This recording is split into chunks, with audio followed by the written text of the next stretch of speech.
Good morning friends, कैसे हैं आप लोग। आशा करता हूं कि आप लोग बहुत अच्छे होंगे। मेरे प्रिय छात्रों, आज हम लोग क्लास 11th फिजिक्स का न्यूमेरिकल पढ़ेंगे, जिसमें मैं आपको चैप्टर 3 के सभी न्यूमेरिकल क्वेश्चन को इस वीडियो में बताऊंगा। यह चैप्टर है एक रैखिक गति।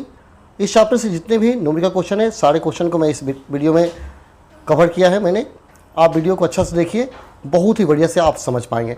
चलिए वीडियो को शुरू करते हैं और देख लेते हैं क्लास 11th फिजिक्स के तीसरे चैप्टर के सभी न्यूमेरिकल क्वेश्चन को।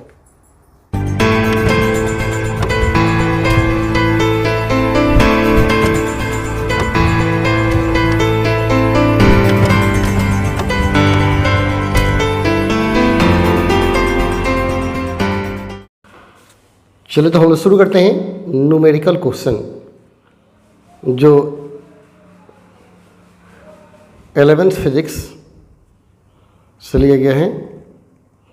काफ़ी सुपर क्वेश्चन है। आप इस सारे क्वेश्चन को ध्यान से देखिएगा और बनाइएगा, क्योंकि ये सब क्वेश्चन आईआईटी लेवल के हैं, सब बेसिक क्वेश्चन हैं। इस सबको आप ध्यान से देखिएगा। आईआईटी पर अगर क्वेश्चन पूछे जाते हैं तो आप अच्छा से देखते जाइए, आपको समझ में आ जाएगा। ठीक है, यह सरलरेखा और समतल में कण की गति से रिलेटेड है। एक्सरसाइज 3 है आपके 11th फिजिक्स का। ये कहता है, पहला क्वेश्चन देखिएगा ध्यान से। कहता है एक बॉस का समय वेग ग्राफ 3.41 में दिखाया गया है, निम्नलिखित का मान निकालें। यानी यह ग्राफ बनाया गया, इस ग्राफ को देकर के कुछ प्रश्न दिए गए हैं, इन प्रश्नों का उत्तर आपको देने हैं। सबसे पहला प्रश्न दिया, निम्नलिखित का मान निकालें। किस समय अंतराल में बॉस की चाल एक समान है? किस समय अंतराल में बस की गति त्वरित है? बस कुल कितनी दूरी चलती है? और वह समय अंतराल जिसमें बस की गति अवमंदित है तथा अवमंदन का मान क्या है, आपको बताना है। ठीक है, एक मिनट।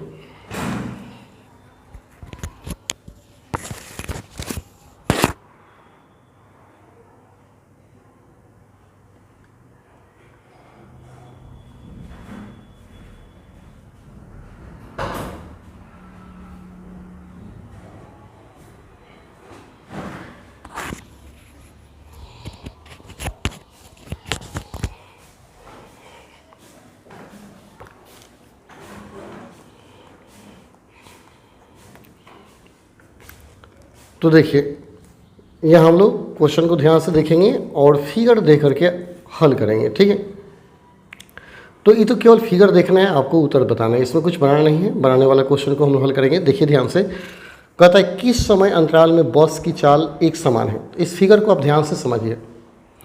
फिगर दिया गया है, यहाँ बताया गया है क्या, नीचे टाइमिंग दिया गया है, नीचे वाला लाइन क्या है, समय को आवर में दिया गया है, और ये लाइन क्या है, वेलोसिटी है, यानी वेग है, इंडिकेट करता है। ये लाइन वेग है और लाइन क्या है, समय है। यहाँ दिखाया जा रहा है कि 0 जब समय था उस समय वेग भी क्या था, 0 था, और समय बढ़ते गया वेग भी क्या हो रहा है, बढ़ रहा है। 0 से लेकर 2 घंटा तक इसका वेग लगातार बढ़ते गया है और वेग बढ़कर कितना हो गया, 60 हो गया है। यहाँ यह वेग वृद्धि को दिखाता है। 2 घंटे तक इसका वेग हो गया है 60 किलोमीटर प्रति घंटा। इसके बाद यहाँ देखिएगा आगे जो बढ़ते हैं, यहाँ 2 से लेकर के 5 घंटा तक दिखाया गया है कि इसका वेग बिल्कुल अचर है। वेग अचर दिखाया गया है, जो 60 के ही स्पीड से गाड़ी चल रही है, और 5 घंटा से लेकर 6 घंटे के अंतराल पर इसका वेग कम होते गया है और अंत में जाकर के 0 हो गया है। तो क्वेश्चन पढ़ेंगे। क्वेश्चन कहता है किस समय अंतराल में बस की चाल एक समान है। तो बस की चाल एक समान है 2 घंटा से लेकर 5 घंटा के अंतराल में, ये बिल्कुल समान वेग से चल रहा है, यानी 60। यानी आपका आंसर होगा 2 घंटा से लेकर के 5 घंटा के अंतराल में बस की चाल एक समान है। दूसरा क्वेश्चन है किस समय अंतराल में बस की गति त्वरित है, यानी गति कब बढ़ रहा है। तो देखिए 0 से लेकर 2 तक, 0 से लेकर 2 तक बस की गति क्या है, त्वरित है, बढ़ रही है। तो 0 घंटा से लेकर के 2 घंटे तक बस की गति लगातार बढ़ी हुई है। तो आपका होगा t बराबर 0 से लेकर t बराबर 2 तक। यहाँ देखिए यह त्वरित है, आपको केवल फिगर देखना है, बताना है। तीसरा कहता है बस कुल कितनी दूरी तय की है, बस का दूरी ज्ञात करना है। तो याद रहे, वेग समय ग्राफ में जब दूरी का मान निकालते हैं तो आकृति में घिरे क्षेत्र का क्षेत्रफल निकालिएगा, दूरी का मान निकल जाएगा। तो इसका हमें क्षेत्रफल निकालना होगा, इस आकृति का क्षेत्रफल निकालना होगा। तो चलिए हम इसको हल करके दिखाते हैं। जैसा जो फिगर बनाए, इस फिगर को पहले हम ड्रॉ कर लेंगे। ये फिगर दिया गया है,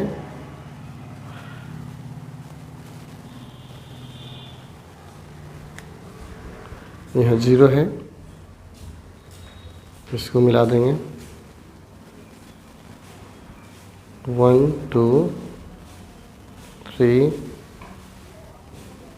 4 और 5 है, यहाँ पे 6 है। ठीक है, लास्ट वेलोसिटी 60 बताया जा रहा है, 20 एंड 40, 80 हो जाएगा। तो हमें निकालना है, ये टाइम हो गया, ये हो गया आपका वेलोसिटी, वेग हो गया। तो याद रखें, जब भी दूरी का मान निकालना होगा तो घिरे हुए क्षेत्र का क्षेत्रफल निकालेंगे, दूरी का मान निकल जाएगा। तो इसको मान लेंगे A, इसको मान लीजिए B, इसको C मान लेते हैं। आपको निकालना होगा OABC का क्षेत्रफल निकालना होगा। तीसरा क्वेश्चन था, बॉस द्वारा तय किया गया दूरी बराबर लिखेंगे चतुर्भुज OABC का क्षेत्रफल। तो ये जो चतुर्भुज है क्या है, समलंब चतुर्भुज है। तो समलंब चतुर्भुज क्षेत्रफल निकालेंगे 1/2 समानांतर भुजाओं का योग। समानांतर भुजा AB है और फिर क्या है, OC है। AB प्लस OC गुना ऊंचाई हो गया, यह मान लेते हैं M और N मान लीजिए, तो AM हो जाएगा, ऊंचाई हो जाएगा AM। देखिए AB का मान हो गया आपका यहाँ से लेकर यहाँ तक का वैल्यू, 2 से लेकर के 5 तक का कितना खंड है, 1 खंड, 2 खंड और 3 खंड है, तो टोटल 3 हो गया। A से B तक की लंबाई हो गई 3, O से C तक की लंबाई दिया गया है 6 दिया गया है 6, और ऊंचाई A से M तक ऊंचाई दिया गया है 60। काट देंगे, 9 हो गया, 9 × 30 270 मीटर हो जाएगा आपका दूरी। ठीक है, नेक्स्ट क्वेश्चन इसमें का 4 नंबर। 4 का था, वह समयांतराल जिसमें बस की गति अवमंदित है, यानी बताना है किस समयांतराल में बस की गति अवमंदित है। तो देखिए, यहाँ 5 से लेकर 6 घंटे तक बस स्लो चल रहा है, बस की गति धीरे धीरे स्लो होती जा रही है। पहले गति था 60 और बाद में आकर के हो गया है 0।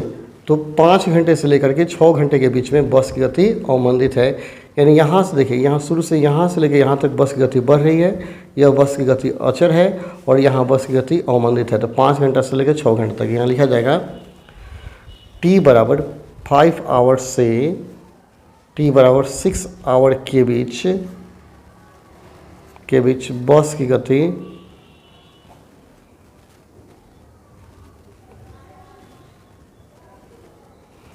अवमंदित है। क्वेश्चन नंबर 2 देखते हैं। 2 है,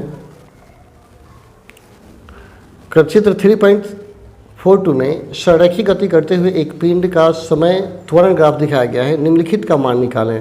प्रथम 20 सेकंड में पिंड का औसत त्वरण तथा पिंड का किस समय तक बल अचर है, ये निकालना है। तो पहले फिगर समझ रहे हैं। फिगर में क्या दिया है, नीचे समय दिया है और इसको दिया है त्वरण, यानी यह त्वरण समय ग्राफ है। और त्वरण समय ग्राफ का जब क्षेत्रफल निकालते हैं तो बेग का मान निकल जाता है। जैसे बेग समय ग्राफ का क्षेत्रफल निकालते हैं तो दूरी निकलता है, ठीक वैसे त्वरण समय ग्राफ का क्षेत्रफल निकालते हैं तो बेग का मान निकल जाता है। तो यहाँ निकालना है आपको 20 सेकेंड में पिंड का औसत त्वरण क्या है। तो 20 सेकेंड कहाँ से कहाँ तक गया है, 0 से लेकर के 20 तक। तो 0 से लेकर 20 सेकेंड में इसका आपको एरिया निकालेंगे। तो एरिया जब निकालेंगे तो क्या हो जाएगा, आपका बेग का मान निकल जाएगा। आप बेग में 20 सेकंड से भाग देंगे तो त्वरण निकल जाएगा। तो पहले आपको इस 20 सेकंड में त्वरण का औसत त्वरण निकालने के लिए 20 सेकंड में तय किया गया, आप क्या कीजिए, बेग 20 सेकंड में बेग क्या है ये निकालना है। तो बेग निकालने के लिए ABCF का क्षेत्रफल निकालिएगा। तो क्षेत्रफल निकालेंगे तो पहले फिगर बना लेते हैं। इसको जैसा दिया वैसे पहले फिगर ड्रॉ कर देंगे।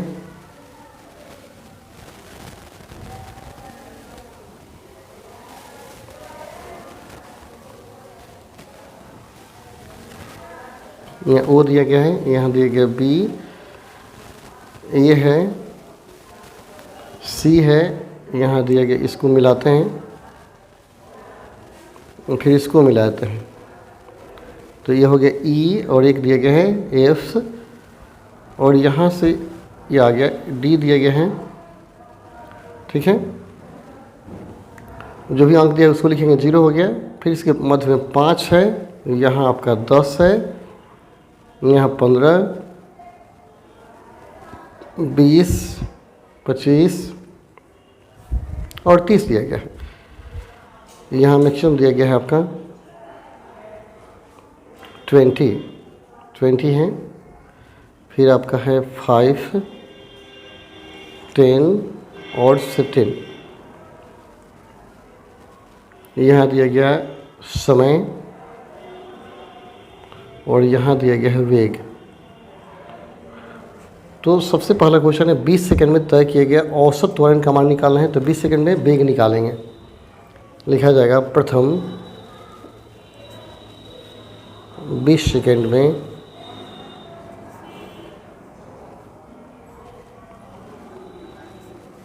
पिंड का वेग। तो वेग निकालेंगे तो 20 सेकंड, यहाँ 0 से लेकर 20 सेकंड यहाँ तक आ रहा है। तो हम क्या करेंगे, OBCF का क्षेत्रफल निकालेंगे। तो चतुर्भुज है, लिखिए चतुर्भुज OBCF का क्षेत्रफल। तो देखिए OBCF क्या है, एक समलंब चतुर्भुज है। तो समलंब क्षेत्रफल क्या हो, 1/2 समानांतर भुजाओं का योग इंटू ऊंचाई। या आप ऐसे भी कर सकते हैं, इस त्रिभुज का क्षेत्रफल निकाल लेंगे, फिर आयत का क्षेत्रफल निकाल लेंगे, जोड़ देंगे तभी हो जाएगा। जो निकाले तो 1/2 समानांतर भुजाओं का योग होना चाहिए। समानांतर भुजा क्या है, BC है एगो, आप प्लस क्या है यहाँ से OF गुण ऊंचाई BE, B ऊंचाई यहाँ से यहाँ तक ऊंचाई हो गया।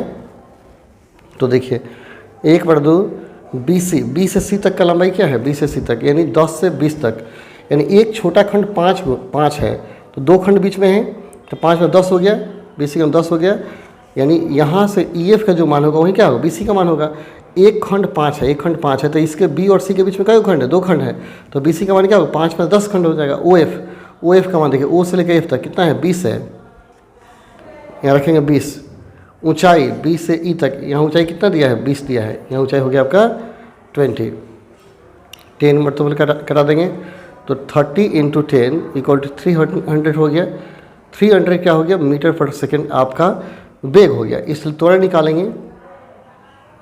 त्वरण इक्वल टू क्या होता है, वेग बटा समय होता है। ठीक है, तो वेग 300 आया और समय कितना है, 20 सेकेंड में आपको निकालना है। तो 20 जब डिवाइड करेंगे तो 50 मीटर पर सेकेंड स्क्वायर आपका औसत त्वरण का मान निकल जाएगा। ठीक है, एक और क्वेश्चन इससे पूछ रहा था, एक और क्वेश्चन देख लीजिए। क्वेश्चन नंबर 2 दिया है, कहता है पिंड पर किस समय से किस समय तक बल अचर है। बल अचर रहने का मतलब है, जब बल अचर रहेगा तो त्वरण क्या होगा, अचर होगा। त्वरण में कोई परिवर्तन नहीं होगा। और जब बल बदलता है तभी त्वरण बदलता है। तो देखिए यहाँ से B से C तक त्वरण का मान क्या है, कांस्टेंट है, अचर है। B से C तक, यह मतलब B से C तक बल का मान अचर है। यानी t = 10 सेकेंड से t = 20 सेकेंड तक बल का मान अचर है। t = 10 से t = 20 तक बल का मान अचर है। तो यहाँ लिख देंगे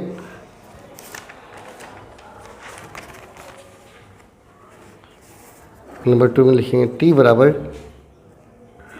10 सेकेंड से t = 20 सेकेंड के बीच बल अचर है। ठीक है, चलिए क्वेश्चन नंबर 3 देखते हैं। आप फिगर ध्यान से देखेंगे और क्वेश्चन समझेंगे।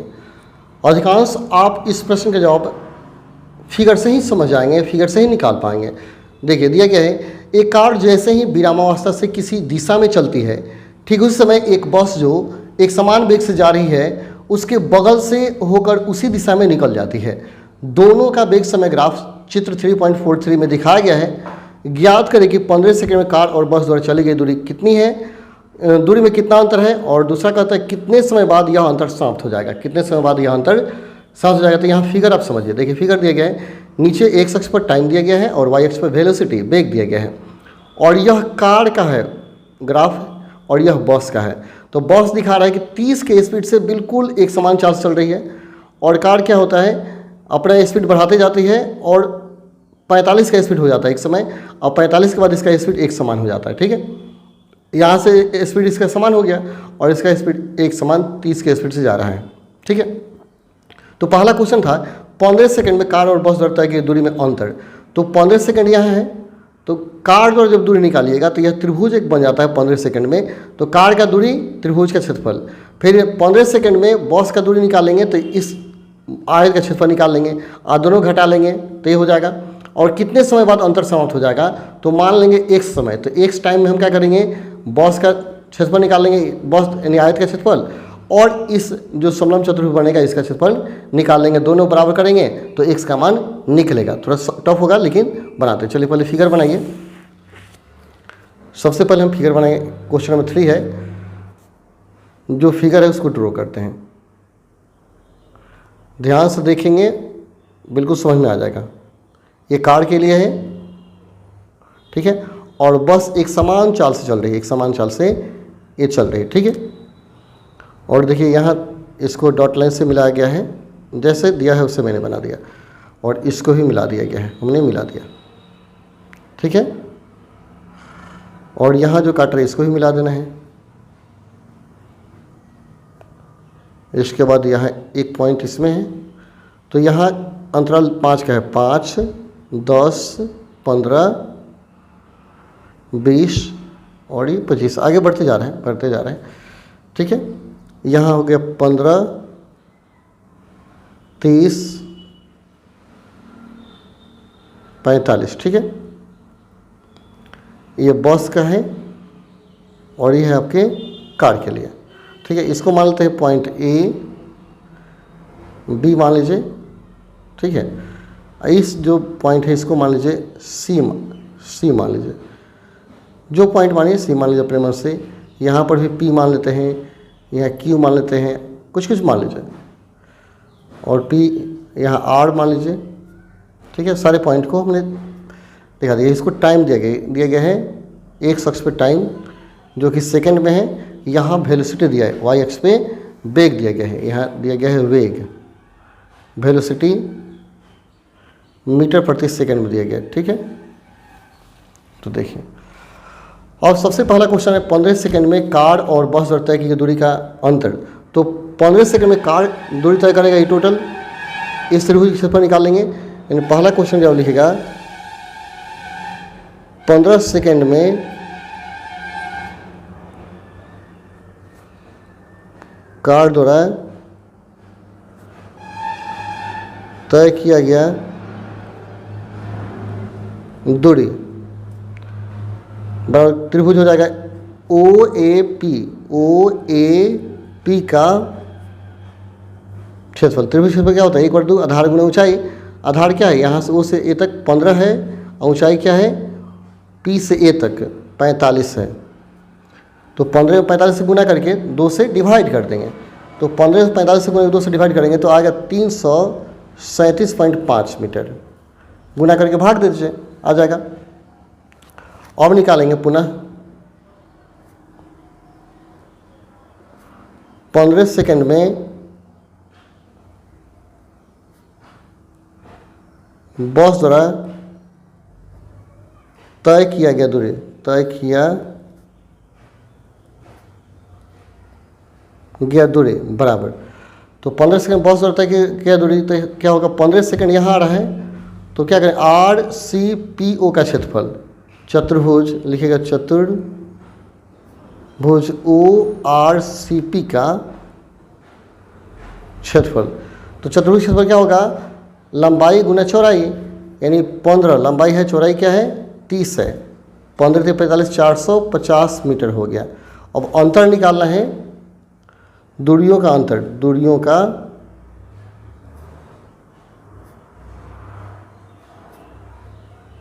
चार से 50 में 337.5 मीटर घटा दीजिए। घटाएंगे तो आपका आ जाएगा, दोनों को घटा दीजिए। जैसे ही आप अंतर निकालेंगे तो 112.5 मीटर आपका आएगा। तो ये क्वेश्चन पूछा दूरियों का अंतर क्या होगा, तो 112.5 मीटर हो गया। दूसरा क्वेश्चन कहता है कितना समय के बाद यह अंतर समाप्त हो जाएगा, मतलब कितने समय के बाद कार द्वारा तय किया गया दूरी, कार द्वारा जो दूरी डिस्टेंस तय किया गया और बस द्वारा जो दूरी तय किया गया, दोनों बराबर हो जाएगा। इन दूरी का अंतर समाप्त हो जाएगा, मतलब दोनों का दूरी बराबर हो जाएगा, कार का दूरी बराबर बस का दूरी। तो मान लेंगे x समय के बाद दोनों का अंतर क्या होगा, समाप्त हो जाएगा। तो x टाइमिंग, तो हम क्या करेंगे, यहाँ से लेकर यहाँ तक x मान लेते यहाँ दूरी काउंटर यहाँ समाप्त हो गया। तो टोटल समय क्या करेंगे, x मान लेंगे, ठीक है, x मानेंगे। तो अब क्या करेंगे, इस समय में हम इस आयत का क्षेत्रफल निकालेंगे और फिर ये जो समलंब चतुर्भुज बन रहा है इसका क्षेत्रफल निकालेंगे, दोनों बराबर हो जाएगा, ठीक है। अंतर समाप्त होने का मतलब क्या है, अंतर समाप्त यानी जीरो, यानी दोनों का दूरी समान। यहाँ लिखिएगा कार एवं बस द्वारा तय किया गया दूरी का अंतर समाप्त हो जाएगा यदि हम क्या करेंगे, चतुर्भुज लिखे, अच्छा आयत लिखे, ओ आर क्यू डी मान लीजिए, ओ आर क्यू डी का क्षेत्रफल, तो लिखिएगा चतुर्भुज ओ आर क्यू डी का क्षेत्रफल बराबर और क्या हो जाएगा, ओ ए बी डी का क्षेत्रफल, ए वाला बस के लिए, कार के लिए, तो चतुर्भुज है भी, चतुर्भुज ओ ए बी डी का क्षेत्रफल। अब देखिए यहाँ इसका जब क्षेत्रफल निकालिएगा, इसका क्षेत्रफल जब निकालेंगे तो आयत है, आयत का क्षेत्रफल क्या होगा, लंबाई गुना चौड़ाई, तो लंबाई क्या हो गया, x माने हैं, लंबाई x माना गया, और चौड़ाई यहाँ से यहाँ तक क्या है, 0 से लेकर 30 तक, चौड़ाई 30 है और लंबाई x, तो 30x हो जाएगा। तो लंबाई आप रखेंगे x और चौड़ाई रखेंगे 30 बराबर, लंबाई x रखिए, चौड़ाई रखिए 30 बराबर। और चतुर्भुज ओ ए बी डी का क्षेत्रफल निकालना है, देखिए यहाँ आइए, ओ ए बी डी इसका क्षेत्रफल, तो हम क्या करेंगे, त्रिभुज इसको जोड़ देंगे, आप प्लस इसका क्षेत्रफल जोड़ देंगे, यानी त्रिभुज ओ ए पी का क्षेत्रफल प्लस चतुर्भुज ए बी डी पी का क्षेत्रफल, ठीक है। तो लिखिएगा त्रिभुज ओ ए पी का क्षेत्रफल प्लस चतुर्भुज ए बी डी पी का क्षेत्रफल। देखिए ये तो 30x हो गया, 30x बराबर। अब इस त्रिभुज का क्षेत्रफल कैसे निकाले थे, इसका आधार गुना ऊंचाई, आधार क्या होगा 15, ऊंचाई हो गया क्या है 45, 1/2 आधार गुना ऊंचाई, तो यहाँ रख देंगे 1/2, आधार 15 है, ऊंचाई आपका 45 है, प्लस चतुर्भुज का लंबाई गुना चौड़ाई, तो यहाँ से चौड़ाई क्या होगा, यहाँ से यहाँ तक चौड़ाई टोटल क्या है 45 है, देख लीजिए चौड़ाई 45 है, लेकिन यहाँ से यहाँ तक का दूरी क्या हो जाएगा, टोटल यहाँ से यहाँ तक x माने हैं, x से 15 घटा लेंगे तो ये निकल जाएगा x माइनस आपका हो जाएगा 15, तो हो गया x माइनस 15 गुना 45, 30x बराबर 15 45 से गुना कीजिए, गुना करेंगे तो आ जाएगा 5 हो गया, और ये हो गया 675 बटा 2 प्लस 45x माइनस 15, 45 से गुना करेंगे तो ये भी आएगा 675, 45 आ जाएगा, इसमें घट जाएगा, 30x माइनस का हो गया 45x, 675 2 से भाग देंगे 337.5 आएगा, ठीक है, माइनस 675, और देखिए इसमें घटाएंगे तो कितना आ गया 15x आया, 337.5 में 675 घटाएंगे तो ये भी आएगा 337.5, माइनस माइनस कैंसिल कीजिए, इसलिए x बराबर 337.5 बटा 15, जैसे भाग देंगे 15 से तो आपका आएगा 22.5 सेकेंड, मतलब 22.5 सेकेंड के बाद यह अंतर क्या हो जाएगा, समाप्त हो जाएगा, ठीक है। अच्छा से समझिए, आ जाएगा समझ में, ठीक है। क्वेश्चन नंबर 4 देखिए,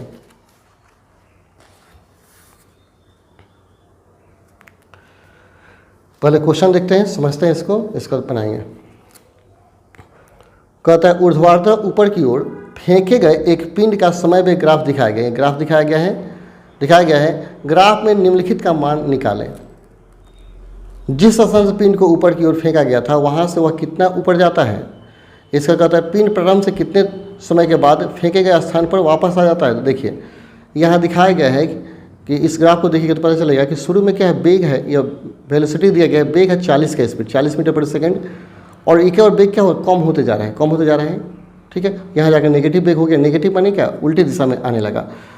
तो कहने का मतलब जब किसी पिंड को ऊपर आप फेंकिएगा तो जैसे ऊपर फेंकते हैं उसका वेग धीरे धीरे क्या होता है, कम होने लगता है, और एक ऐसा समय आता है कि उसका वेग क्या होता है, जीरो हो जाता है, और जीरो के बाद फिर गिरना शुरू हो जाता है, तो उल्टे दिशा में आ रहा है तो नेगेटिव हो जाता है। तो वहीं पिंड को 40 के स्पीड से फेंका गया, वेग धीरे धीरे होते गया, और यहाँ आया 4 सेकंड में उसका वेग क्या हो गया, शून्य हो गया। 4 के बाद अगले 4 सेकंड में या फिर -40 हो जाएगा, यानी आकर जहाँ से फेंका गया था वहीं पे गिर जाएगा, वहीं पे आकर के गिर जाएगा। यानी 40 के स्पीड से फेंका गया, इसका वेग कम होते गया और 4 सेकंड में जीरो हो गया। यानी किसी पत्थर को ऊपर फेंकिएगा तो धीरे धीरे वेग कम होता जाएगा, और जिस समय वो रुका उस समय 4 सेकंड था, फिर आने में भी 4 सेकंड लगेगा, टोटल आने जाने का समय 8 सेकंड हो जाएगा। और दूरी निकालने के लिए हम क्या करेंगे, इसका क्षेत्रफल निकाल लेंगे, इस त्रिभुज का क्षेत्रफल निकाल लेंगे। जिस स्थान से फेंका गया था वो कितने दूरी तक गया, मतलब इसका क्षेत्रफल निकाल लीजिएगा। तो फिगर बनाते हैं, फिगर पहले बना दीजिए। ऐसे मैंने फिगर बना दिया। देखिए यह दिया गया 0, यहाँ दिया 2, यहाँ दिया गया 4, इसके बाद यह है 20 और यह हो गया आपका 40। ठीक है, इसका क्या होगा, 6 होगा, फिर 8 होगा। इधर टाइम दिया गया है, टाइम, और इधर वेलोसिटी वेग दिया गया है, -20 होगा, -40 हो जाएगा। ठीक है, यहाँ वेग दिया गया है, तो मैं वेग लिख दूँ यहाँ पे, वेग हो गया। तो ठीक है, इसमें दिखाया जा रहा है, यही बात दिखाया जा रहा है कि 40 के स्पीड से फेंका गया, इसके बाद वेग धीरे कम होते गया, और 4 सेकंड उसका वेग क्या हो गया, जीरो हो गया, यानी महत्तम ऊंचाई पर चला गया। इसके बाद रिटर्न आना शुरू हो गया, और यहाँ अगर रिटर्न आ जाएगा। ठीक है, तो दूरी आपको निकालना है, तो इसका हम क्षेत्रफल निकालेंगे, इसका क्षेत्रफल निकालेंगे। तो मान लीजिए ए ओ, इसको मान लीजिए पी, चाहे बी मान लीजिए, ए ओ बी का क्षेत्रफल। तो यहाँ लिखना होगा नंबर 1, पिंड द्वारा तय किया गया दूरी, तय किया गया दूरी बराबर त्रिभुज ओ ए बी का क्षेत्रफल, ओ ए बी का क्षेत्रफल। एक बार आधार गुणा ऊंचाई, आधार क्या होगा 4, ऊंचाई कितना हो जाएगा 40, कटा दीजिए 2 मरतबे, यानी 80 मीटर ऊंचाई पर जाएगा। 80 मीटर ऊंचाई पर पूछा कितने मीटर ऊंचाई पर जाएगा, तो 80 मीटर ऊंचाई पर जाएगा। दूसरा कहता है कितना सेकंड में वापस आ जाएगा, तो मैंने क्या बताया, यहाँ दिखा रहा है कि 40 के स्पीड फेंका गया, धीरे धीरे स्पीड कम होते गया, और 4 सेकंड में जीरो हो गया। मतलब 4 सेकंड तक पत्थर ऊपर गया था, इसके बाद नीचे आया, तो 4 सेकंड में गया, 4 सेकंड में आया, टोटल समय क्या लगेगा 8 सेकंड। ठीक है, यानी पिंड अपने प्रारंभिक स्थान पर 8 सेकंड पहुँचेगा। लिख दीजिए डायरेक्ट, पिंड अपने प्रारंभिक स्थान पर 8 सेकंड में पहुँचेगा। हो गया। क्वेश्चन नंबर 5 देखिए, क्वेश्चन पढ़िए समझ में आ जाएगा। देखिए क्वेश्चन 5 कहता है, एक आदमी सड़क पर 1 किलोमीटर प्रति घंटा के वेग से जा रहा है और वर्षा 5 किलोमीटर प्रति घंटा के वेग से ऊर्ध्वाधर दिशा में गिर रही है। बताएं कि वर्षा से बचने के लिए आदमी अपना छाता किस कोण पर रखेगा। तो सड़क पर इस वेग से आदमी का वेग है और यह वर्षा के वेग है। तो देखिए मान लेते हैं कि आदमी जो है इस दिशा में जा रहा है। ठीक है, यहाँ आदमी एक बना दीजिए,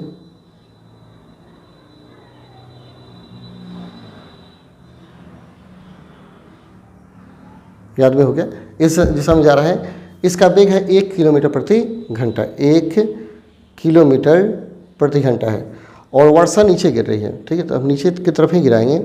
वर्षा गिर रही किस वेग से, 5 किलोमीटर प्रति घंटा। ठीक है, तो जब भी क्या होता है वर्षा का सही दिशा निकालना होता है तो हम क्या करते हैं, मनुष्य के वेग को विपरीत दिशा में लगाते हैं। इसको याद रखिएगा। तो ये इस दिशा में जा रहा है, इसके वेग को अगर भी मानते हैं तो विपरीत दिशा में लगाएंगे तो इसका वेग क्या हो जाएगा, माइनस भी हो जाएगा। ठीक है, नेगेटिव दिखाएगा, खाली दिशा बदले हैं और दोनों का संयोजन, इन दोनों के संयोजन से इसको हम क्या कर देंगे, डॉट से अगर मिलाते हैं तो संयोजन से प्राप्त होने वाली दिशा यही प्राप्त होगा, यानी यही वर्षा का सही वेग होगा। ठीक है, और यह थीटा जो बनेगा यह कोण होगा। यानी इससे स्पष्ट हो जाता है कि इस दिशा में यदि मनुष्य छाता रखे तो वह नहीं भीजेगा। यानी मनुष्य इस दिशा में जा रहा है तो आगे की तरफ छाता को झुका कर रखना होगा, आगे की तरफ इस थीटा कोण पर झुका करके, यहाँ से क्या होगा, थीटा कोण पर झुका कर जब आदमी छाता को रखेगा तो वह नहीं भीजेगा, वह नहीं भीजेगा। तो इसी थीटा का मान निकालना हो। तो यह 1 है तो सामने वाले भी क्या हो जाएगा, 1 हो जाएगा, ठीक है। तो नीचे वाला भी क्या होगा, 1 किलोमीटर प्रति घंटा हो जाएगा, यह 5 हो जाएगा। तो यहाँ त्रिभुज मान लीजिए ओ, ए मान लेते हैं बी, तो ओ ए बी में थीटा निकालिएगा तो यह थीटा के सामने लंब हो गया, ये क्या आधार, लंब बटा आधार tan थीटा हो जाता है। तो वर्षा का दिशा निकालना आपको, वर्षा का दिशा यहाँ लिखिएगा, वर्षा का दिशा। तो ओ ए बी में tan थीटा इक्वल टू लंब बटा क्या होगा, आधार, लंब 1 है, आधार 5 है, इसलिए थीटा बराबर क्या हो जाएगा, tan उधर जाएगा तो tan इन्वर्स में हो जाता है, इन्वर्स 1/5। यही आपका आंसर हो जाएगा, यही वास्तविक दिशा आपके वर्षा का हो जाएगा, ठीक है। क्वेश्चन नंबर 6 देखिए, जो नहीं समझ में आएगा आप क्या कीजिए, वीडियो को रिपीट करके 2 बार 3 बार देखिए, आपको समझ में आ जाएगा, ठीक है। जब तक ध्यान से न्यूमेरिकल नहीं देखिएगा नहीं समझ में आएगा, क्योंकि न्यूमेरिकल रियल में टफ होता है, टफ होता है। और 10वीं क्लास में बच्चा न्यूमेरिकल पढ़ता नहीं, क्योंकि कोई टीचर पढ़ाते नहीं, इसलिए नहीं पढ़ता है। और 12th में भी बहुत सारे टीचर न्यूमेरिकल नहीं पढ़ाते हैं, लेकिन आप ध्यान से देखेंगे न्यूमेरिकल समझ में आएगा तो बहुत अच्छा होगा, क्योंकि आगे के एग्जाम के लिए यह ज़रूरी है। 6 कहते हैं, एक ट्रेन 20 किलोमीटर प्रति घंटा के चाल से उत्तर की ओर जा रहा है और हवा 15 किलोमीटर प्रति घंटा के चाल से पूरब की ओर जा रहा है। ट्रेन में बैठे हुए एक मुसाफिर को हवा किस वेग से बहती हुई प्रतीत होगी।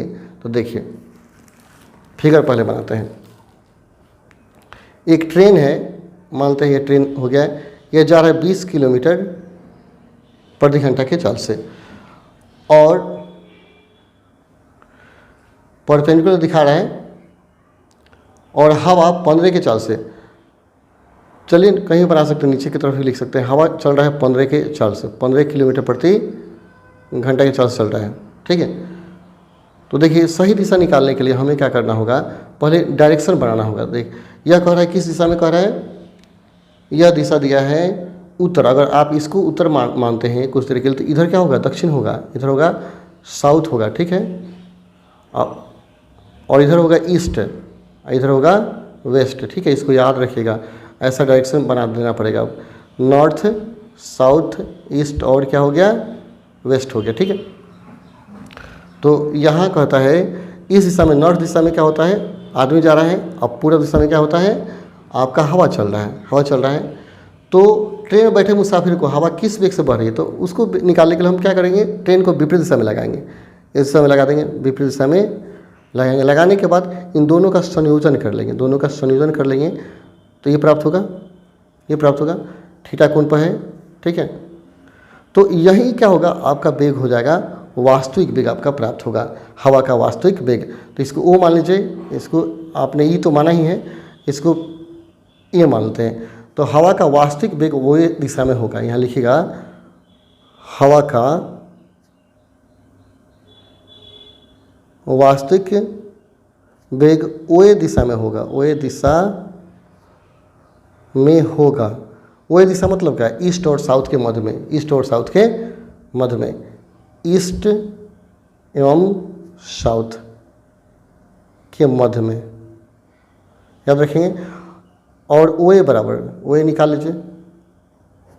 अब इस त्रिभुज में चलिएगा तो ओए क्या है, कॉर्न है, कॉर्न बराबर क्या, आधार स्क्वायर जो लंब स्क्वायर, आधार क्या होगा, ये 20 है तो ये भी 20 हो जाएगा, 20 का स्क्वायर जो 15 का स्क्वायर, 20 का स्क्वायर प्लस क्या हो गया 15 का स्क्वायर, 20 का 400, 15 का 225 यानी 625, 625 का वर्गमूल क्या होगा 25, यानी 25 किलोमीटर प्रति घंटा के वेग से हवा ईस्ट और साउथ के मध्य में चलेगी, ईस्ट और साउथ के मध्य में चलेगी, ठीक है।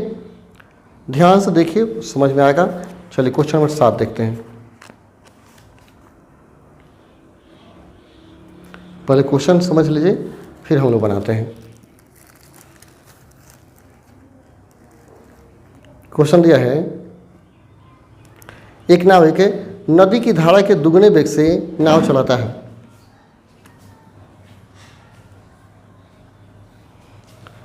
एक नाविक नदी की धारा के दुगने वेग से नाव चलाता है और नदी के दूसरे किनारे पर स्थित प्रस्थान बिंदु के सम्मुख बिंदु पर जाना चाहता है। उस नाव को किस दिशा में ले जाना चाहिए। एक नाविक नदी की धारा के दुगने वेग से नाव चलाता है और नदी के दूसरे किनारे पर स्थित प्रस्थान बिंदु के सम्मुख बिंदु पर ले जाना चाहता है। उसे नाव को किस दिशा में लेकर जाना चाहिए। देखिए पहले जैसा क्वेश्चन दिया वैसे फिगर पहले बनाना होगा। एक नदी मान लेते नदी है, ठीक है, इसका वेग इस दिशा में बहाव है, इस दिशा में क्या है, नदी का बहाव है, इसमें पानी बह रहा है। तो यहाँ से मान लो नाविक है, वो ठीक सामने जाना चाहता है, ठीक क्या होता है, सामने जाना चाहता है, यानी यहाँ से ठीक सामने जाना चाहता है, यहाँ चला और सामने उसका लक्ष्य है कि हम सामने जाएं। ए से वह सामने बी पर जाना चाहता है, और इधर अगर धारा जाएगा तो निश्चित अगर नाव अगर यहाँ से सीधे जाना शुरू करे तो नाव दह जाएगा और इधर आ जाएगा, इस दिशा में आने लगेगा, ठीक है। और तो नाविक को यहाँ जाने के लिए इधर से कुछ कोण बनाते हुए जाना पड़ेगा। तो मान लो थीटा कोण बनाते हुए नाविक को इस दिशा में जाना होगा, तो अब जाए क्या होगा, वो यहाँ पे पहुँचेगा। तो किस दिशा में जाना, यही थीटा का मान निकालना होगा। तो धारा का चाल दिया है x, अगर मानते हैं इस दिशा में धारा का चाल अगर x है, x यानी यह हो जाएगा x हो गया, तो नाविक का चाल जो है 2x, यह हो जाएगा 2x, ठीक है, दुगुना कहता है। तो इसका मान निकाल लेंगे, वही का मान निकाल करके हम tan थीटा से क्या होगा, थीटा का मान निकाल लेंगे, ठीक है। या इससे भी पता चल जाएगा, यहाँ लिखेंगे माना, इसको c मान लीजिए, नाविक को अपना नाव AC दिशा में थीटा कोण पर ले जाना होगा। पुनः माना धारा का चाल बराबर x मानिए, नाविक का चाल 2x हो जाएगा, दुगुना कहता है, नाविक का चाल मैंने नाव का चाल इक्वल टू क्या हो गया 2x। अब देखिए थीटा है, तो थीटा के सामने वाले लंब बोलते हैं, और ये क्या हो कर्ण हो गया, लंब बटा कर्ण क्या होता है, साइन है। इसलिए त्रिभुज ABC में sine theta equal to x बटा क्या हो जाएगा 2x, x कट जाएगा, तो कितना बचा, साइन थीटा बराबर 1/2 साइन में कितने का मान है, साइन 30 का मान है। इसलिए साइन खत्म, तो थीटा का मान क्या हो गया 30 डिग्री। मतलब नाविक को यहाँ से 30 के कोण पर लेकर जाना होगा, यही आपका 30 डिग्री आंसर हो गया। काफ़ी सिंपल है। चलिए क्वेश्चन नंबर 8 देखते हैं। क्वेश्चन नंबर 8,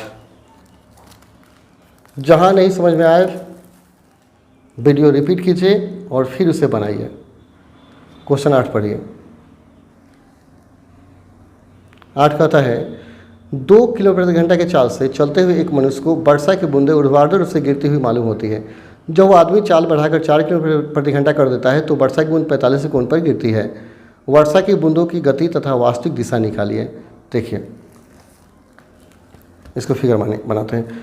एक मनुष्य है जो 2 किलोमीटर प्रति घंटा के चाल से चलता है, ठीक है। वर्षा की बूंदें सीधे कहता है ऊर्ध्वाधर गिरते हुए प्रतीत होती है। ये वर्षा है, ये मनुष्य है, ये मनुष्य, ठीक है। तो हम क्या करते हैं, मनुष्य के वेग को विपरीत कर देते हैं। जब भी ऐसे क्वेश्चन होता है वेग को विपरीत दिशा में लगाते हैं, ठीक है। यह 2 है तो क्या हो जाएगा -2 किलोमीटर प्रति घंटा हो जाएगा, ठीक है। अब इसको क्या करते हैं, इसे डॉट लाइन से मिला देते हैं। अब कहता है वेग 2 था उसे दुगुना कर देता है, वेग 4 कर देता है, वेग कर दिया 4 किलोमीटर प्रति घंटा कर देता है। तब ये जो वर्षा सीधे गिर रही थी वो थीटा कुछ कोण पर गिरने लगती है, नहीं 45 कोण पर गिरने लगती है। एक मिनट देखते हैं क्वेश्चन, हाँ 45 कोण पर, यहाँ कोण हो गया 45 के कोण पर गिरने लगती है, ठीक है। तो इसको डॉट लाइन से मिला दीजिए और इसे मिलाइए।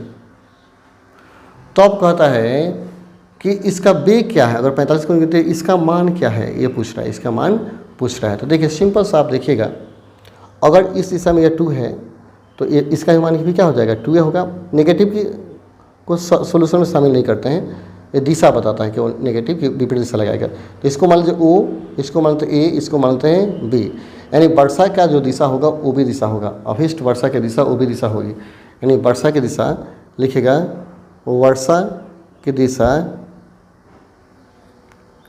वो भी होगी, ठीक है। अब वो भी होगा तो देखिए ये कोण दिया है 45, कोण के सामने वाला लंब बोलते हैं, वो भी निकालना है। तो ये क्या है, कर्ण है, तो कर्ण लंब बटा कर्ण क्या होगा, साइन थीटा। इसलिए त्रिभुज OABC बी में साइन 45 बराबर 2/2 ये बटा ओ बी हो गया। साइन 45 का मान क्या होता है 1/√2 होता है 2/OB, इसलिए क्रॉस गुना करेंगे ओ बी बराबर क्या हो गया 2√2 हो गया। मतलब वर्षा का चाल 2√2 किलोमीटर प्रति घंटा है, इसलिए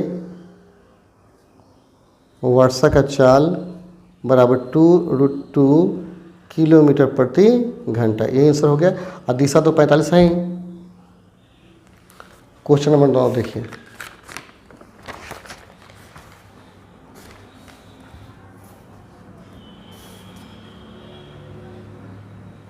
क्वेश्चन नंबर 9 देखते हैं।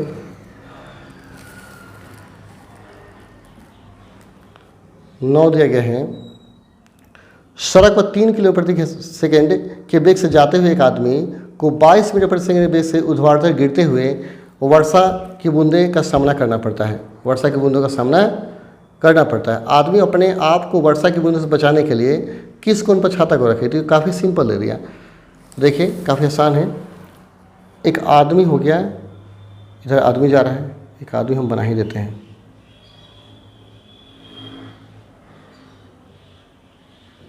ठीक है, तो आदमी का जो चाल है वह 3 मीटर प्रति सेकंड है, 3 मीटर प्रति सेकंड। और वर्षा की जो बूंदें हैं वह गिर रही किस वेग से 22 मीटर प्रति सेकंड, 22 मीटर प्रति सेकंड के वेग से गिर रही है, वर्षा है। ठीक है, तो ऐसी स्थिति जब भी हमें वर्षा वाले सवाल होते हैं तो इसके मनुष्य के वेग को विपरीत दिशा में लगाते हैं, हमेशा याद कीजिए। विपरीत लगाएंगे 3 है तो इधर क्या होगा -3 मीटर प्रति सेकंड हो जाएगा। ठीक है, और इसको हम डॉट लाइन से मिला देंगे और ये जो विकर्ण होगा यही वर्षा के बूंद का वेग होता है और यहाँ जो कोण बनता है वो दिशा होता है। ठीक है, तो ये ओ मान लीजिए, ये मान लीजिए और बी। ठीक है, तो यह 3 है तो सामने वाला भी क्या होगा 3 हो जाएगा। और ये 22 दिया ही है, लंब और आधार दिया है, निकल जाएगा। माना छाता को थीटा कोण पर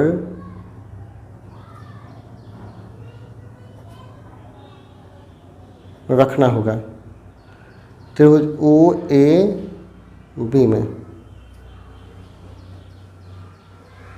tan थीटा बराबर ए बी बटा ओ ए। ठीक है, ए बी का मान क्या है देख लीजिए, ए बी का मान 3 है, ओ ए का मान 22 है, इसलिए थीटा जब निकालिएगा तो tan इन्वर्स हो जाएगा 3/22, यही आपका उस दिशा हो गया। ठीक है, क्वेश्चन नंबर 10 देखते हैं।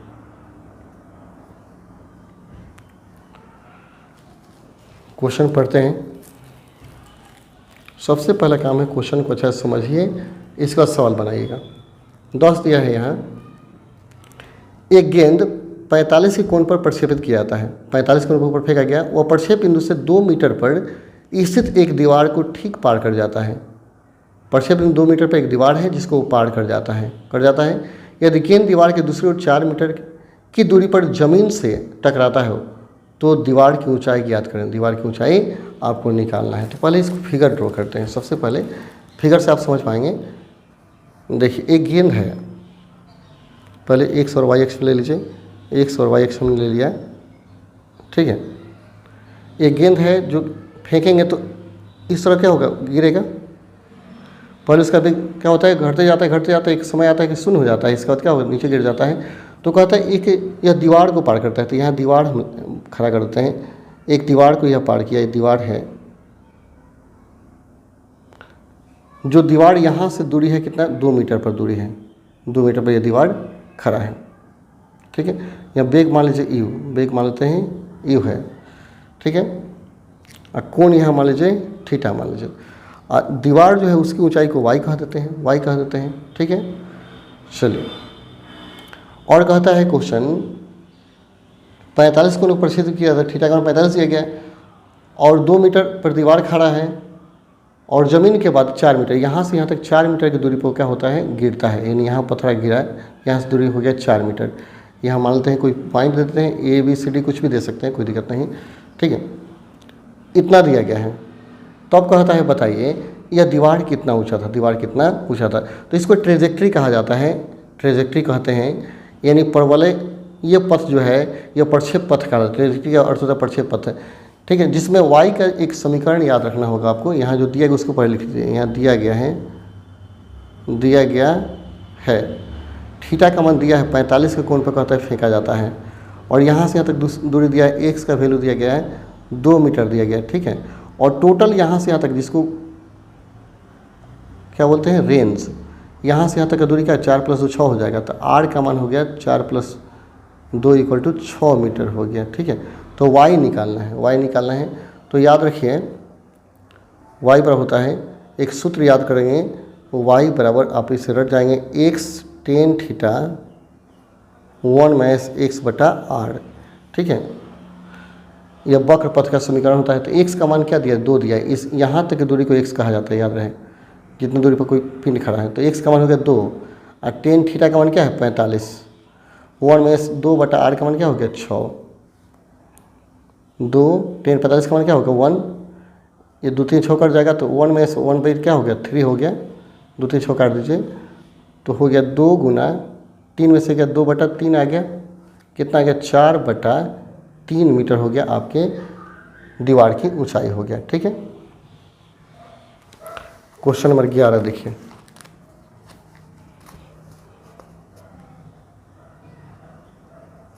देखते हैं।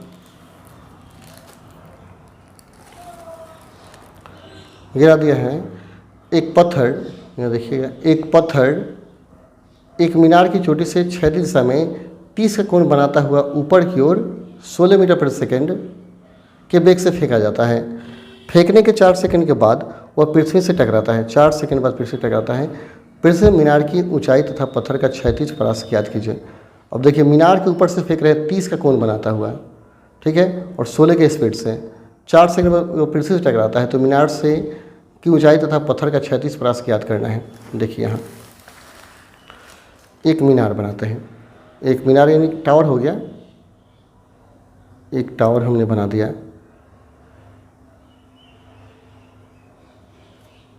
ठीक है, ये धरती पर है। यहाँ मीनार से एक पत्थर फेंका जाता है, तो पत्थर जैसे फेंकेंगे तो क्या होगा, ऐसा पथ ग्रहण करेगा, वैसा पथ ग्रहण करेगा, ठीक है। इसके सामने भी एक जगह होगा जहाँ निश्चित रूप से वो आएगा, आने के बाद क्या होगा, यह नीचे गिर जाएगा, यह नीचे गिर जाता है। तो यहाँ से फेंकने का टोटल यहाँ गिरने में लगा समय 4 सेकंड है, 4 सेकंड में गिरता है, ठीक है। टोटल मीनार से फेंकने के बाद यहाँ धरती पर गिरने में लगा समय 4 सेकंड है। तो हम क्या करेंगे, पहले यहाँ से लेकर यहाँ तक का समय निकालेंगे, जिसे उड़ान काल कहा जाएगा। उस उड़ान काल को 4 में से घटाएंगे तो यहाँ से यहाँ तक आने में लगा समय आपको ज्ञात हो जाएगा, ठीक है। इसका ऊर्ध्वाधर दिशा में एक वेग होगा, एक क्षैतिज दिशा में वेग होगा। वेग को यू मान लीजिए, वेग को मान लीजिए यू, कोण को मानते हैं थीटा, तो इसका मान होगा यू कॉस थीटा, ठीक है। और ऊर्ध्वाधर वेग होता है यू साइन थीटा, ठीक है। तो देखिए, यहाँ से यहाँ तक आने में लगा समय हम निकाल लेते हैं। सबसे पहले यहाँ से यहाँ तक लगा समय यानी उड़ान काल के व्यंजक से हम निकालेंगे। तो पहले लिखेंगे दिया गया है यू, वेग दिया गया है कितना 16 मीटर प्रति सेकंड, 16 मीटर प्रति सेकंड, ठीक है। और कुछ दिया है, थीटा का मान दिया, थीटा इन 30 के कोण पर फेंका जाता है। और टोटल टाइमिंग दिया है 4 सेकंड, कुल टाइमिंग दिया गया है 4 सेकंड। तो उसकी तो ज़रूरत नहीं है। पहले हम क्या करते हैं, यहाँ से यहाँ तक आने में लगा समय उसको उड़ान काल कहेंगे। ओ से लेकर ए मान लीजिए, इसको बी मान लीजिए, ठीक है।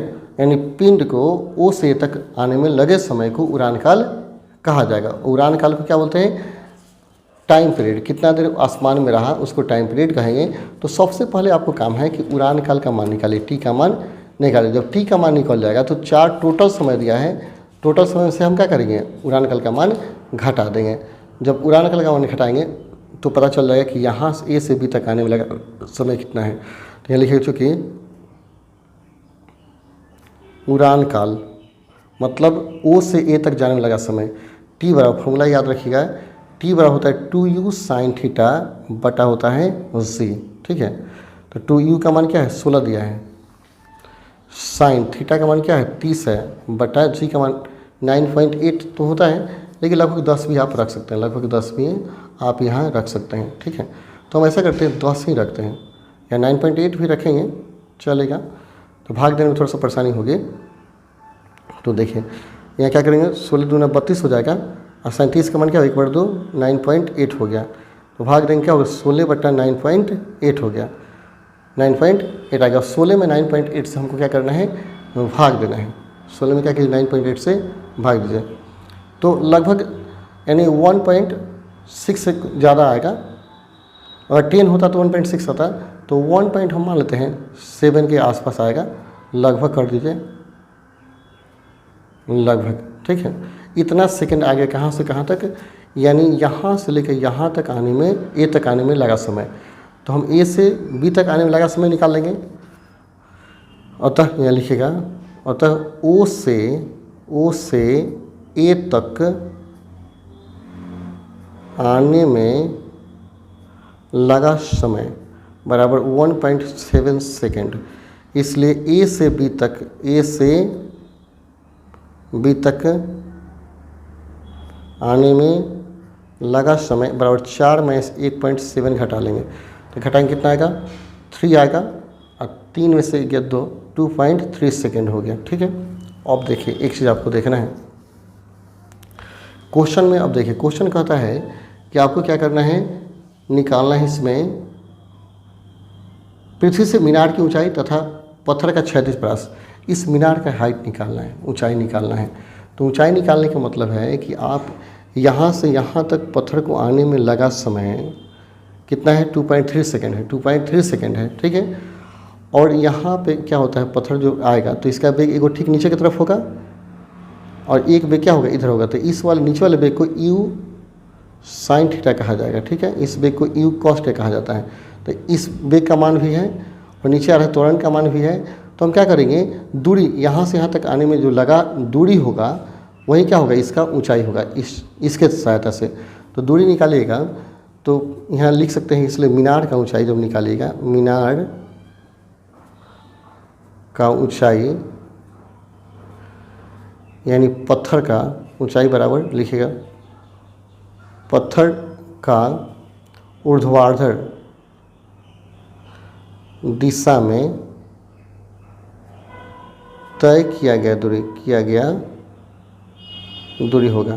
तो क्या होगा, अगर h मानते हैं तो h बराबर क्या होगा ut प्लस हाफ GT² तन गुरुत्व त्वरण के लिए ut प्रारंभिक वेग। तो u का मान क्या दिया है, u साइन थीटा है और t का मान कितना है 2.3 आया है।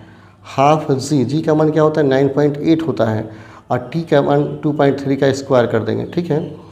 तो t का मान थीटा का मान क्या दिया 30 दिया है, 16 गुना साइन 30 यहाँ रखिएगा साइन 30 और गुना 2.3 इसे घटाएंगे 4 पॉइंट क्या होगा 9, यानी 4.9 गुना 2.3 का स्क्वायर करेंगे तो आ जाएगा 9 और 6 6 12 2 1 5.29 आएगा, ठीक है।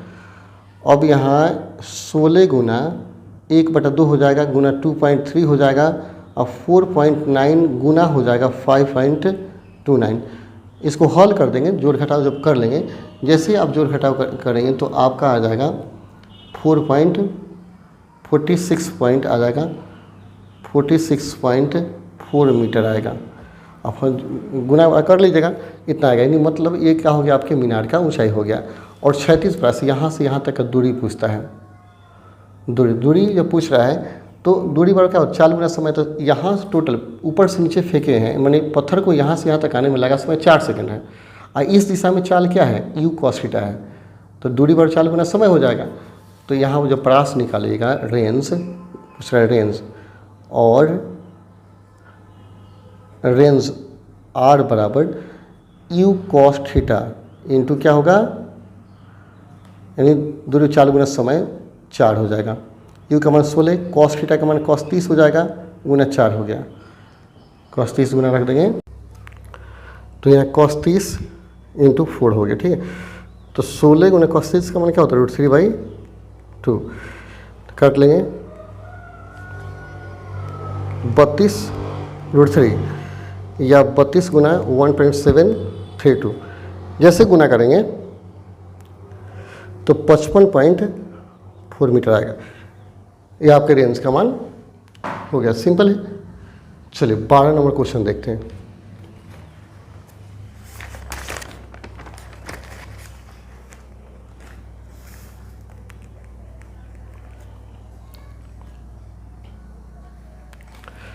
क्वेश्चन में देखिए 12,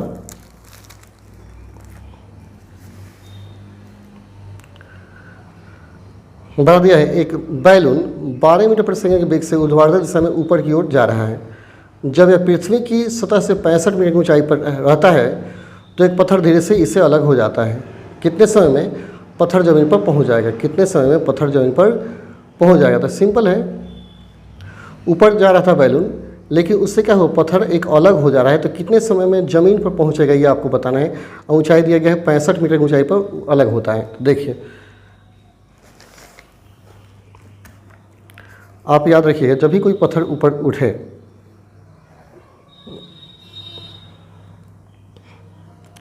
थीटा कोण अगर मानते हैं, तो ऊपर की दिशा में जो वेग होता है उसे कहा जाता है यू साइन थीटा। इस दिशा में जो वेग होता है उसको क्या बोलते हैं? वेग का घटक यू कॉस थीटा। और कहता है जब पत्थर जाता है कितने ऊंचाई पर? 65। जब नीचे से ऊपर की ऊंचाई होती है 65, तब क्या होता है, वो गिरना शुरू कर देता है। बैलून 65 होता है तब गिरना शुरू कर देता है। ठीक है, तो ये ऊपर से नीचे तक ऊंचाई दे दिया, यानी दूरी दे दिया। दूरी बराबर क्या होता है? 4 गुना समय। तब कितना समय में नीचे आएगा? ठीक है, तो 4 आपको पता ही है, दूरी पता ही है। तो देखिए हम क्या करेंगे, सिंपल सा फॉर्मूला अप्लाई करेंगे। दूरी बराबर क्या होता है? 4 गुना समय। तो यह दूरी 65 है और चाल क्या होगा? ऊपर की दिशा में चाल यू साइन थीटा होता है। ठीक है, समय आपको निकालना है। तो 65 बराबर यू का मान दिया है इसमें। हाँ, बैलून किस वेग से जा रहा है? 12 मीटर प्रति सेकंड। यू साइन है किस कोण पर? ठीक, ऊर्ध्वाधर। तो ऊपर जाएगा तो 90 डिग्री कोण होगा इंटू टी। तो 65 बराबर 12 गुना 1 गुना टी, इसलिए टी बराबर 65/12। कितना? 12×60, यानी 5 सेकेंड वो नीचे आ जाएगा। ठीक है, काफ़ी सिंपल है। इसका 13 नंबर देखिए,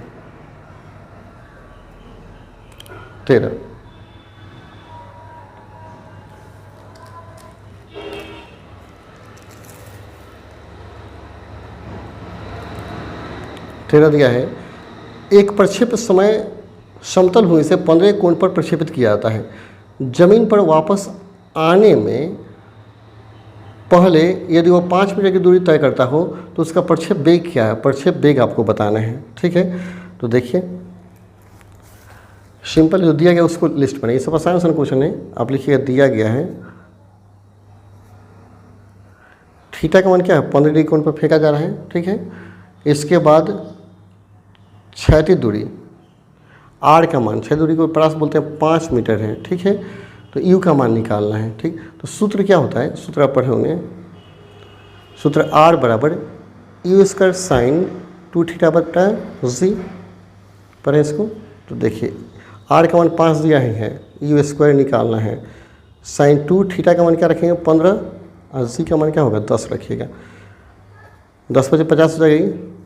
यू स्क्वायर साइन 30। ठीक है, साइन 30 का मान क्या होता है? साइन 30 का मान 1/2 होता है, 2 से गुना हो जाएगा तो 100 हो जाएगा यू स्क्वायर। इसलिए U equal to root over क्या हो गया? 100। 100 का मान क्या होगा? 10 मीटर प्रति सेकंड के वेग से, इसका मतलब है उसे प्रक्षेपित किया गया था। ठीक है, 14 नंबर देखिए। आगे क्वेश्चन काफ़ी आसान है, सिंपल है। देखिए 14 नंबर दिया है, किसी कण की स्थिति x समय t के फलन के रूप में समीकरण इतना से व्यक्त है। यदि x मीटर तथा t सेकेंड है तो निम्नलिखित का मान निकालें। t बराबर 2 सेकेंड पर कण की स्थिति दिया गया है, तो t का स्थान पर क्या रखिए? 2 रख दीजिए, हो गया, सिंपल है। एक बार t बराबर 0 रखिए यहाँ और एक बार 4 रखिए, हो गया। विस्थापन दोनों के बीच में अंतर निकाल लीजिए, फिर इसमें t का मान इसे रखिए और निकाल लीजिए। जहाँ जहाँ t का मान 2 दिया है 2 रखिएगा, फिर t का मान एक बार 4 रख लीजिएगा और दोनों का माध्य वेग, यानी दोनों को घटा लेना है। और t बराबर 2 सेकेंड पर कण का वेग, तो वहीं आ जाएगा वेग, अवकलन कर लेंगे। चलिए हम बनाते हैं, एक दो को बताते हैं। 14 के बाद सारे क्वेश्चन सिंपल हैं। इसके बाद क्वेश्चन आपको खुद आ जाना चाहिए। दिया गया है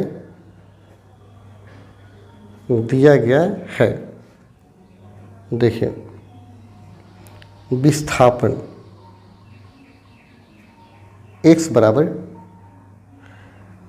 3t minus 4t² plus t³ और एक में कहता है 2 सेकंड पर स्थिति। नंबर 1 जब t बराबर 2 सेकंड, इसलिए x बराबर t का मान 2 रख दीजिए। 3 गुना 2 माइनस 4 इंटू 2 का स्क्वायर इंटू 2 का क्यू हो गया, तो 6 माइनस 4 से 16 हो गया प्लस 8, 8 से 14, 14 में 16 गया माइनस 2, इन 2 मीटर स्थिति होगी माइनस में, ठीक है, नेगेटिव। काफ़ी सिंपल है, खाली टी का मान रखिए आ जाएगा। 14 में कुछ नहीं है, 14 के सारे क्वेश्चन क्या है, ऐसे टी का मान रखना है आपको आ जाएगा। 14 का जो 4 है बेग पूछता है, तो देखिए बेग कैसे निकालते हैं। एक्स का मान दिया गया है 3t minus 4t² plus t³ वेग निकालना है, विस्थापन है, तो अवकलन करेंगे, लिखा जाएगा differentiating with respect to x, t होगा t, यानी इसे हिंदी में कहें t के सापेक्ष अवकलन करने पर। देखिए अवकलन करेंगे तो dx/dt लिखेंगे, ठीक है। अवकलन नहीं पढ़ेंगे थोड़ा परेशानी होगी। t का अवकलन 1 होता है dx/dt, और t² का याद कर लीजिए 2t होता है, क्लास में हम आपको बता देंगे 3t²। अगर अवकलन नहीं पढ़े तो अवकलन वाला वीडियो देख लीजिएगा, इसमें अवकलन हमने बताया है। तो 3 माइनस 8t हो जाएगा प्लस 3t², ठीक है। यहाँ दिया है जब t का मान क्या दिया है 2 सेकंड, तो t का मान 2 रख दीजिए, इसलिए dx/dt का जो मान आपका आ जाएगा 3 माइनस 8 गुना 2 और 3 गुना 2 का स्क्वायर, तो क्या हो गया 3 माइनस 16 और 4 3 12, 12 3 15 में 16 गया माइनस 1 मीटर प्रति सेकंड हो जाएगा। जैसे देखिए यही आंसर आपका हो गया, देखिए आंसर दिया है ना, माइनस 1 मीटर प्रति सेकंड। सारे आंसर जो बनाया गया उसे हैं, अब खाली टी का मान इसमें रखिए आ जाएगा। सर 15 भी क्वेश्चन ऐसे ही हैं, यानी इस चैप्टर के सारे प्रश्न आप आसानी से हल कर पाएंगे और किसी भी प्रश्न में आपको कोई परेशानी नहीं होगी, यानी यहाँ ये चैप्टर खत्म हो जाता है। तो चलिए फिर मिलते हैं अगले वीडियो में, तब तक के लिए धन्यवाद। जय हिंद, जय भारत, जय मेरे प्रिय छात्रों।